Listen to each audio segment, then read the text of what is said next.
Look like a hippo, but that girl got booty. That girl got booty. When Kia came to the US market, it became known as a producer of affordable but reliable cars that were fairly comfortable and looked decent. But none of the models were really anything to write home about, and certainly couldn't be compared with models like the BMW 3 Series and 4 Series, Mercedes-Benz C-Class, or anything else outside of the affordable segment. When the 2014 Detroit Auto Show kicked off, Kia debuted the GT4 Stinger along with a promise to bring such a model into production, and 3 years later, Kia kept its promise and debuted the Kia Stinger at the 2017 Detroit Auto Show. Offered in the US with a 255 horsepower 4-banger or a 365 horsepower, twin-turbo, V6, along with a very comfortable and upscale interior and a sexy exterior shell, the Stinger was a showstopper for the Korean brand as it steps into the luxury performance market. But now that the world knows about the Stinger, it has raised a pretty interesting question: will there be a wait list for the Stinger when the books officially open? There's really no way of telling quite yet, but outside of small shortages for models like the Kia Sportage, it's hard to recall of any significant waiting period for any Kia model in the past. But the new Stinger is a completely different breed of car that comes to offer a significantly cheaper alternative to more expensive luxury and performance models. Should Kia actually lock in even a small portion of those that are really interested in the car, it could find itself unable to keep up with demand.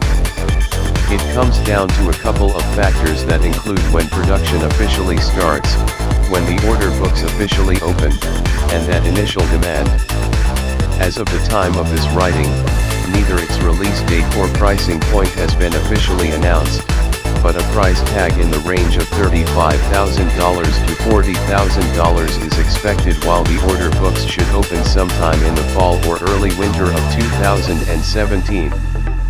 That expected price point puts the Stinger at roughly $4,000 cheaper than the entry-level C300 from Mercedes, $6,000 cheaper than the entry-level 4 Series Gran Coupe, and a staggering $9,000 cheaper than the entry-level BMW 3 Series GT. With comparable comfort, luxury, and technology, it should be a no-brainer for those who aren't overly loyal to the Stinger's German competitors, as long as they're willing to give the brand's first performance luxury vehicle a chance, that is. So, with such a low price point in comparison to its competition, the Stinger could see a lot of initial interest that could lead to a sizable waiting list. As such, it's quite possible that dealers will find themselves in a predicament they aren't used to, dealing with customers that want to take delivery today but simply can't. We all saw how that went for Ford with the Focus Rs, so hopefully Kia has a plan in place, just in case. Some cars, especially those in excessively high demand, are commonly found on manufacturer backlogs. Of course, this extends to high-end models from manufacturers like Ferrari, Lamborghini, Koenigsegg, and the like, but it's also true for models that don't fall under the exotic or high-end category.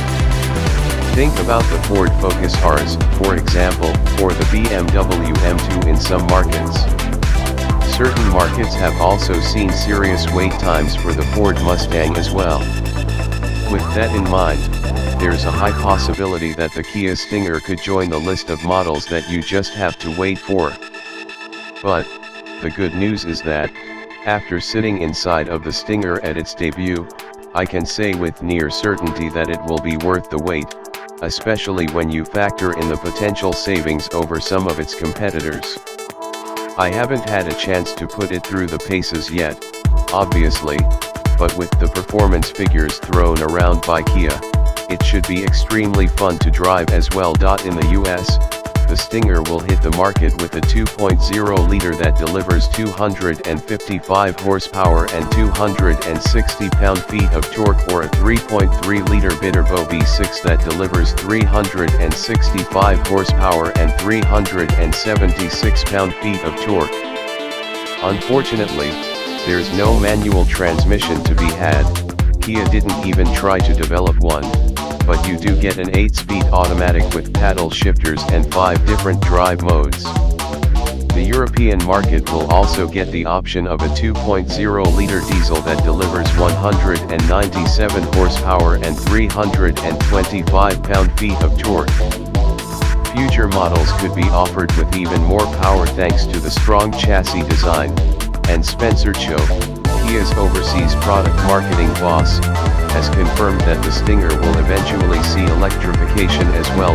Power from the engine will be transferred to the transmission via a centrifugal pendulum absorber torque converter, a first for any Kia vehicle. It will be offered with rear-wheel drive or all-wheel drive, with the later getting a dynamic torque vectoring system. All models will have a dynamic stability control system, Brembo brake system, and will ride on 19-inch alloy wheels that are staggered and wrapped in high-performance rubbers. More importantly, however, is the framework of the vehicle, which consists of 55% advanced high-strength steel, which makes it excessively strong and capable of supporting more power in the future. It will even come with a full suite of safety technologies: driver attention alert, DAA, a Kia first, forward collision assistance, FCA, autonomous emergency braking, AEB, advanced smart cruise control, ASCC, lane keep assist, LKA, blind spot detection, BSD, rear cross traffic alert, RCTA.